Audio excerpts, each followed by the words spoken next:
बिस्मिल्लाहिर्रहमानिर्रहीम अस्सलाम वालेकुम। आज हम आपके 86-13 रिसर्च प्रोजेक्ट के क्वेश्चन नंबर 8 को डिस्कस करेंगे, जिसके 5 मार्क्स हैं क्वेश्चन नंबर 8 के। और इसमें आपने करना क्या है कि ये क्वेश्चन जो आपको दिया गया है वो ये है कि what kind of instrument was used to collect data. अब जब आपने डाटा को कलेक्ट करना है किसी भी रिजल्ट को फाइंड करने के लिए, तो उस डाटा को कलेक्ट करने के लिए आप कोई इंस्ट्रूमेंट डेवलप करेंगे। ठीक है, इंस्ट्रूमेंट। अब आपने वो सारी डिटेल इस क्वेश्चन में बतानी है कि वो इंस्ट्रूमेंट आपने कैसे बनाया, कौन सा बनाया। वो हिंट आपको दिया गया है यहाँ पर कि आप या तो ऑब्जर्वेशन कर सकते हैं, या रेटिंग स्केल बना सकते हैं, या इंटरव्यू कर सकते हैं, या स्टूडेंट का कोई वर्क आप देख सकते हैं, पोर्टफोलियो बना सकते हैं, या कोई टेस्ट जो है वो आप डेवलप कर सकते हैं बच्चों से डाटा कलेक्ट करने के लिए। अब वो आप इंस्ट्रूमेंट कैसे डेवलप करेंगी वो आपने सारी डिटेल यहाँ पर बतानी होगी इस क्वेश्चन में। यहाँ पर मैंने कुछ ये लाइंस जो हैं वो लिखी हैं, इसको आपने एज इट इज़ नहीं लिखना, इसको आप अपनी वर्डिंग में अपने उसके क्वेश्चन के अकॉर्डिंग एडिट करके तो फिर आप ये क्वेश्चन ये लाइंस जो हैं वो आप लिखेंगी। इस क्वेश्चन में आपने बताना है कि जो ऑब्जेक्टिव्स मैंने बनाए थे अपनी स्टडी के, उनकी रोशनी में मैंने रिसर्च के लिए अपनी जो ये स्टडी मैं कर रही हूँ रिसर्च की, इसके लिए मैंने क्या चीज़ सेलेक्ट की है। क्वेश्चनेयर सेलेक्ट किया है, इंटरव्यू सेलेक्ट किया है, या मैंने जो ऑब्जर्वेशन है वो मैं करना चाह रही हूँ, मैं क्या करना चाह रही हूँ वो आपने यहाँ पर ये बताना है कि मैंने इनमें से किसी एक चीज़ को as the instrument of the study, अपनी स्टडी को एज अ इंस्ट्रूमेंट यूज़ किया है। अब जो भी आप फाइनल अपना कर रही हैं ऑब्जर्वेशन या इंटरव्यू या क्वेश्चनियर, वो लिख के आगे आगे आपने बताना है कि ये जो टूल था ये बेस्ट टूल था मेरी इस स्टडी के लिए, और मैंने अपने इस टूल को जो एक्सपर्ट्स हैं उनसे और जो अपने सुपरवाइज़र हैं उनसे डिस्कस करने के बाद इसको फाइनल किया है।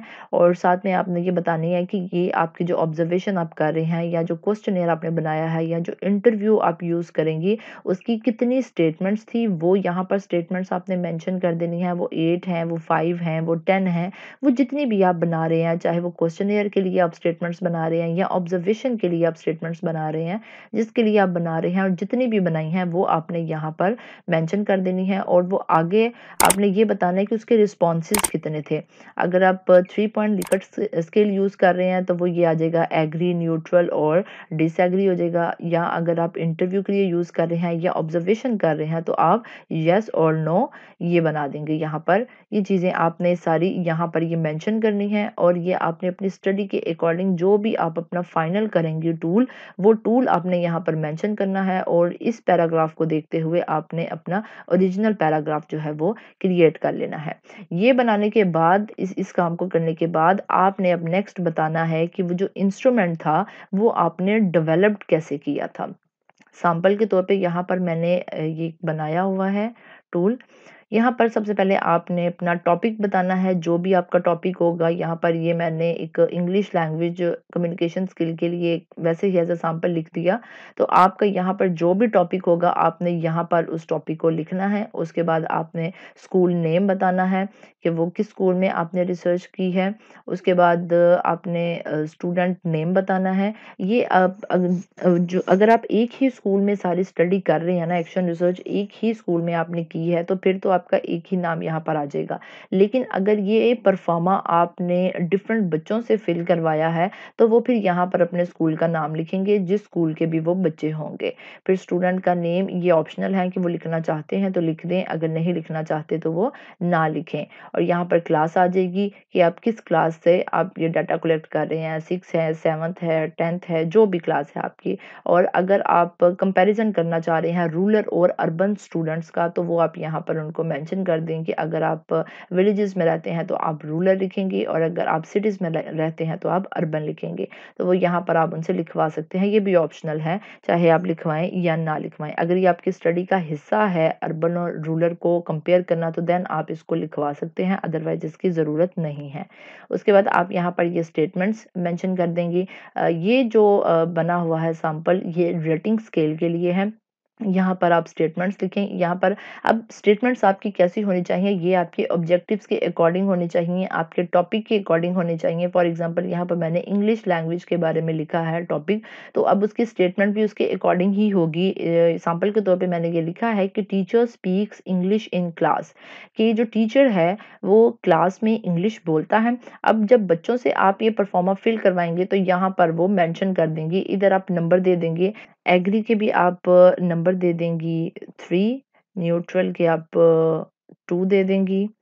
ये चीज़ मैंने आपको लास्ट वीडियो में भी बताई थी कि हमने नंबर क्यों असाइन करने हैं, और डिसएग्री का आप दे देंगी 1। तो यहाँ पर अब बच्चे उस चीज़ को करेंगे, नंबरिंग कर देंगे कि अगर टीचर जो है वो स्पीक्स इंग्लिश, अगर टीचर इंग्लिश बोल रहा है तो आप उनको इधर बता देंगे कि वो 3 नंबर दे दें। अगर वो नॉर्मल है कि बोलते भी हैं और कभी नहीं भी बोलते तो वो 2 दे देंगे, और अगर बच्चे उससे डिसएग्री कर रहे हैं कि नहीं जी टीचर तो क्लास में इंग्लिश बोलते ही नहीं है, तो वो यहाँ पर 1 नंबर असाइन कर देंगे। इसी तरह नेक्स्ट स्टेटमेंट आपने बना ली है, teacher appreciate you when you speak English, कि टीचर आपको एप्रिशिएट करता है जब आप जैसी भी इंग्लिश बोलते हैं।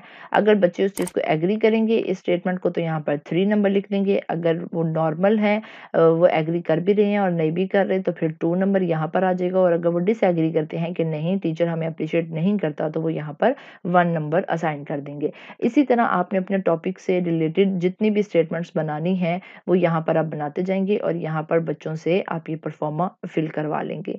ये था लिकर्ट स्केल के लिए।